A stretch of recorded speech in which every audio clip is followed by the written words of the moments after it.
Merci beaucoup. Donc moi, je vais faire une rapide introduction du projet Cloud for SAMS que je co-coordonne avec Nicolas Ponce, donc Métagénopolis. Et je voulais juste rappeler, donc il s'agit de développer des espaces informatiques sécurisés pour l'accès et l'analyse des données du PEPR SAMS.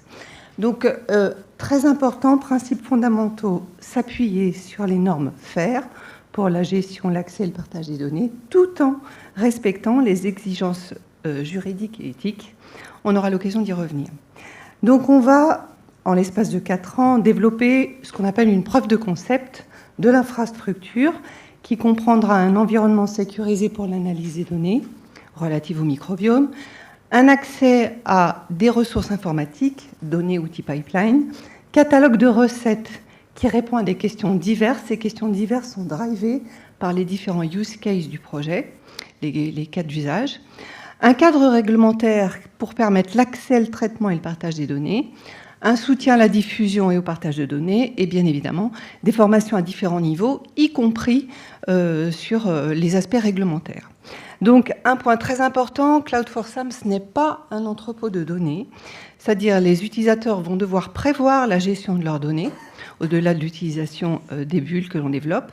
Cloud for SAMS ne propose pas non plus de services de développement dans des environnements d'analyse vraiment spécifiques à leurs problématiques à eux, autres que celles qui sont définies au travers des use cases. Et puis enfin, il n'y a pas de service de bioanalyse offert par l'infrastructure Cloud for SAMS.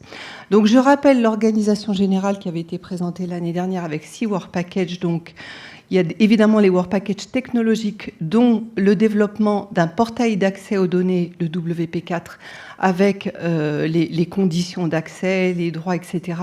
Et tout cela va être en adéquation avec les aspects réglementaires. Nous avons dédié un Work Package complet, le Work Package 6, sur les considérations éthiques, juridiques et sociales.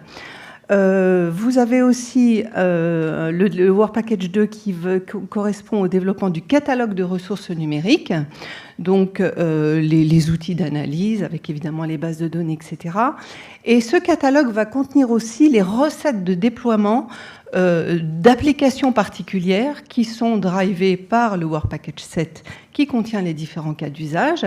Ces bulles étant déployées donc dans l'environnement numérique sécurisé Work Package 3, soit dans le cloud académique Biosphère de l'Institut français de bioinformatique, par ailleurs porteur du projet Cloud for SAMS, et puis aussi dans des bulles sécurisées développées par l'INORIA, c'est l'HDS Arcana. Donc, très rapidement, des temps forts plus que des faits marquants sur ces 18 premiers mois.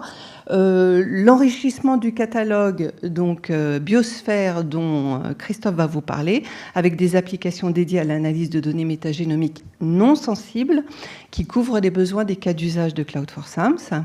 Et puis, ce qui va avec aussi cette partie-là, c'est l'organisation de webinaires et d'un hackathon en interne pour les membres du WP2, WP3, pour prendre en main cet environnement et commencer à travailler sur des bulles. En termes de communication, nous avons aussi développé une page dédiée au projet Cloud for SAMS sur le site web de l'Institut français de bioinformatique, ce qui nous permet vraiment de faire pour le coup de la communication et de la diffusion de l'avancée du projet. Et puis aussi dans la newsletter de l'IFB, on a une section dédiée à Cloud for SAMS dès qu'on a quelque chose à communiquer. Ensuite, le Work Package 4, il y a aussi des avancées au niveau de l'ébauche d'une architecture pour la gestion et le contrôle des demandes d'accès aux données de santé et de microbiome en réutilisant plusieurs modules existants, dont le portail France Cohort pour le référencement des données et leurs conditions d'accès. Et enfin, sur le WP6, les travaux qui ont été menés ont permis de rédiger une note que nous avons soumise il y a à peu près un mois à la direction du PEPR SAMS sur la gestion des données de microbiome et les problématiques réglementaires soulevées par l'analyse et le stockage des données du microbiome. Et ça, en fait, nous allons avoir l'occasion d'y revenir au cours de la table ronde de demain qui concerne l'analyse et la gestion des données de microbiome. Voilà, donc je te laisse, Christophe. Merci Claudine. Donc, je vais vous présenter un peu de détails sur l'action que nous avons menée l'année passée et qui continue. à cheval entre le WP2, le portail, le référentiel de Cloud for SAMS et l'infrastructure WP3. Donc, il portait sur l'enrichissement du catalogue RenBio, qui est le catalogue des environnements de traitement des données disponibles dans l'infrastructure académique Biosphère de l'ISV. Et nous avons travaillé pour ça avec les porteurs et les développeurs des use cases de Cloud for SAMS. Et ça nous a permis de travailler sur 4 applications, incluant un environnement de traitement de données de microbiome, donc qui sont Magneto, Cloud for SAM, UC, Metacardis, Meteor, Tax Profiling, et également sur une 5e application qui travaille sur la mise à disposition de jeux de données publics pour le traitement des données de microbiome. Donc vous avez ici les principes et les différents outils qui sont intégrés dans ces environnements, ces pipelines de traitement bioinformatique et que nous avons travaillé à intégrer sous la forme de machines virtuelles dans l'infrastructure Cloud for SAMS et plus particulièrement dans Biosphère. Donc ça, c'est une vue ciblée sur ces 5 environnements donc, de Cloud for SAMS qui sont dans le portail Biosphère et qui présentent à l'utilisateur les possibilités en termes de traitement, en termes d'outils disponibles et une description de l'usage de ces environnements.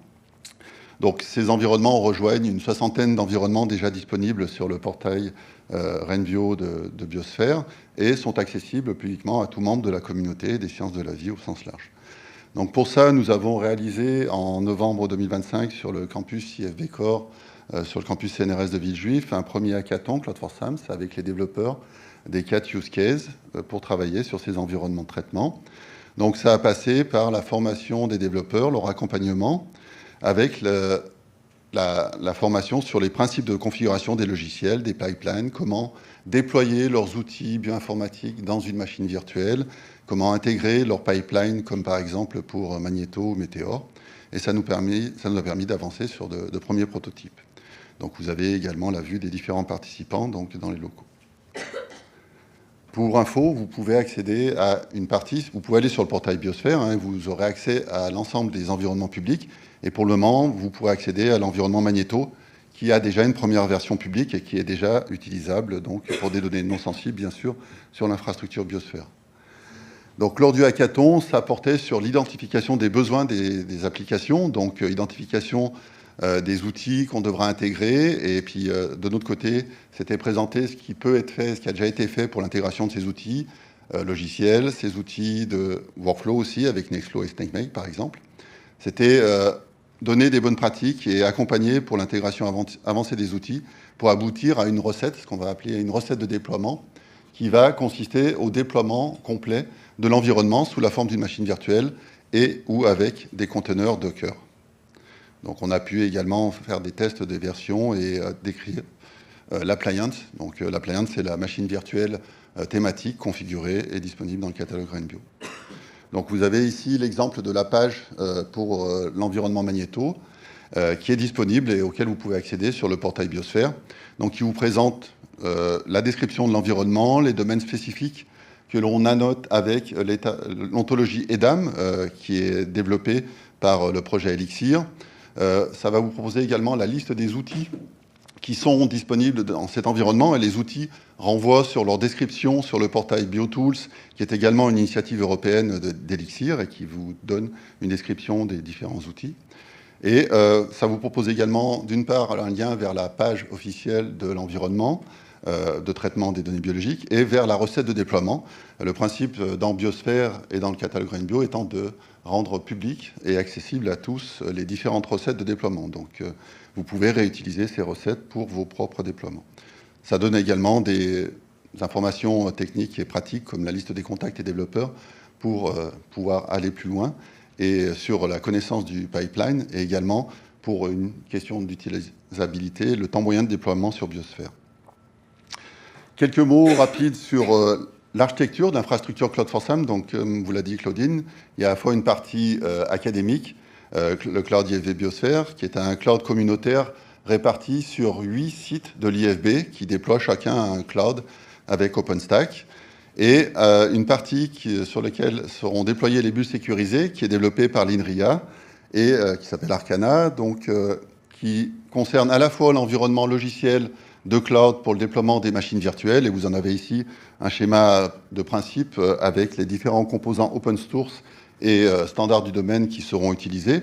Et donc, cet environnement de bulle sécurisé devra être déployé dans des environnements HDS, donc chez des fournisseurs de cloud qu'on trouve au niveau des marchés commerciaux, mais potentiellement aussi des fournisseurs de cloud, comme peut l'être Biosphère.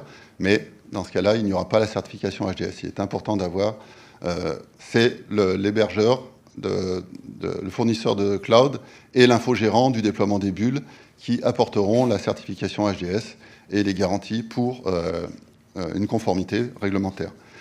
Biosphère se positionne effectivement pour le traitement des données non sensibles et pour la construction de ces environnements, comme j'expliquais par exemple lors du hackathon, qui seront ensuite exportés de Biosphère et importés dans les bulles sécurisées, soit sous la forme d'images de machines virtuelles ou de conteneurs. Voilà. Donc les développements en cours, comme je le précisais, ce sont les validations des principes de Biosphère et de leur conformité, leur adéquation avec ce qui est envisagé comme proposition technologique pour l'infrastructure HDS Arcana.